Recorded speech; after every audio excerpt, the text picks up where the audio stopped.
ஓம் சாய்ராம், ஜெய் சாய்ராம். எல்லாரும் நல்லா இருக்கணும், எல்லாருக்கும் நல்லதே நடக்கணும். அன்பு குழந்தையே, எதுக்காக இப்போ உன் சாயப்பா உன்கிட்ட அவசரமாக பேச வந்தேன் தெரியுமா? இப்போது உனக்கான நல்லது நடப்பதற்கான நேரமும் காலமும் வந்திருக்கு. இந்த பதிவை எப்போது நீ முழுவதுமாக கேட்டு முழுவதும் புரிந்து கொள்கிறாயோ அப்போதிலிருந்தே உன் வாழ்வில் பல நல்ல விஷயங்கள் நடக்க தொடங்கிடும். இனி நீ எதற்காகவும் வருத்தப்படவோ கவலைப்படவோ அவசியமே இல்லாத அளவிற்கு எல்லா விஷயங்களையும் உனக்கு சிறப்பாக செய்து கொடுக்க போகிறேன் என் செல்லமே. தவறு செய்வதற்கு வசதியும் வாய்ப்பும் இருந்தும் கூட யார் ஒருவன் தவறு செய்யாமல் இருக்கிறானோ அவன்தானே உண்மையான நல்ல மனிதன். அதை விட்டுட்டு அவனுக்கு எந்த வாய்ப்புகளும் கிடைக்கல, வசதியும் கிடைக்கல, அதனால அவன் நேர்மையா நல்லவனாக இருந்தான்னா அதில் எந்த பெரிய விஷயமும் இல்லை அல்லவா? அப்படி உன் வாழ்க்கையில உன்னை சுத்தி எத்தனையோ சூழ்நிலைகளும் வாய்ப்பும் உனக்கு கிடைச்சது. நீ தவறு செய்வதற்கான சூழ்நிலை அமைந்தும் கூட நீ கொஞ்சமும் மனம் மாறாமல் நேர்மையோடும் ஒழுக்கத்தோடும் உண்மையோடும் வாழ்ந்து வருவதால் தான் உனக்கான நல்லதை நடத்தி கொடுப்பதற்காக உன் சாயப்பா நான் வந்திருக்கேன்.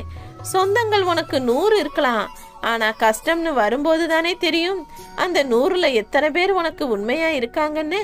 ஆக கஷ்டங்கள் வருவதும் கவலைகள் வருவதும் பெரிது கிடையாது என் செல்லமே.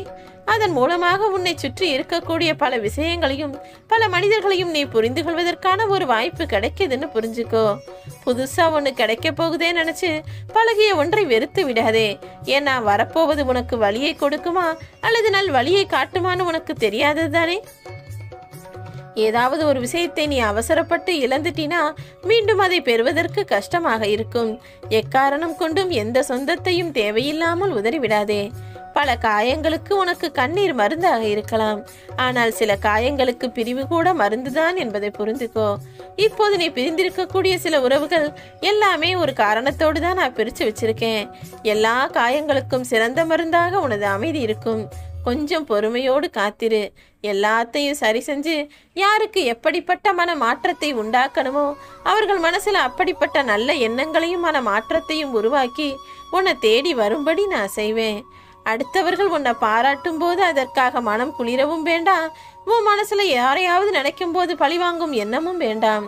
யார் உன்னை போற்றினாலும் சரி தூற்றினாலும் சரி எல்லாத்தையும் ஒரே மாதிரி எடுத்துக்கக்கூடிய பக்குவ நிலைக்கு கொஞ்சம் அறிவாயன் செல்லமே. அது அவ்வளவு சுலபம் இல்லைன்னு எனக்கு தெரியும். இருந்தாலும் நீ முயற்சி செஞ்சினா உன்னால முடியும். ஏன்னா கஷ்டப்பட்டு எல்லா வருத்தங்களையும் அனுபவிச்சுட்டு இப்படிதான் இருக்கணும் நீ உணர்ந்து கொள்வதற்கு பதிலாக இப்பொழுதே உன் மனசுல சில விஷயங்களை பக்குவமாக உணர்ந்து கொள்ள முயற்சி செய். கஷ்டப்பட்டுக்கிட்டே போராடி வாழ்வதற்கு வாழ்க்கை ஒன்றும் போர்க்களம் கிடையாது. வாழ்க்கைங்கிறது அழகான ஒரு பூங்காவனம். அதில் நடக்கக்கூடிய விஷயங்களையும் நிகழக்கூடிய நிகழ்வுகளையும் ஒரு மலராக நினைச்சு மகிழ்ந்து ரசித்து வாழப்பார். எல்லாமே உனக்கு பிடிச்சதாக மாறும். கூடிய சீக்கிரம் நீ எதிர்பார்த்த ஆசைப்பட்ட உனக்கு விருப்பமான விஷயங்களையும் உன் சாயப்பா நான் நடத்தி கொடுப்பேன். இங்கு இருக்கக்கூடிய அரசியலை போல்தான் உன் வாழ்க்கையும். பல விஷயங்களை உன் வாழ்க்கையில எதிர்பார்த்து ஏமாற்றங்களை மட்டுமே பெற்றுவிட்டாயல்லவா? வருந்தாது என் செல்லமே.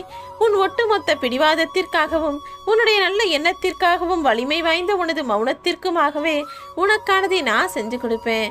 அடிக்கடி உன்னை கவலைப்பட்டு கண்ணீர் வடிச்சினா அதுக்கப்புறம் உன்னுடைய நியாயமான கண்ணீருக்கு கூட மதிப்பில்லாமல் போய்விடும். கண்ணீர் விட்டு உன் மனசை நீயே கவலைக்கு உள்ளாக்கவோ உடலளவிலும் மனசளவிலும் சோர்ந்து போகவோ வேண்டாம். கடந்து வந்த நாட்களில் எல்லாம் உன் துன்பத்திற்கான காரணங்களை ஒருமுறை பட்டியலிட்டுத்தான் பாரேன். அதுல நிறைய விஷயங்களை இப்ப நீ யோசிச்சு பார்க்கும்போது இதுக்காகவா நம்ம கவலைப்பட்டோம், இதையா நாம பெருசா நினைச்சு அழுதோன்னு நீயே நிச்சயம் சிரிக்கத்தான் போகிறாய்.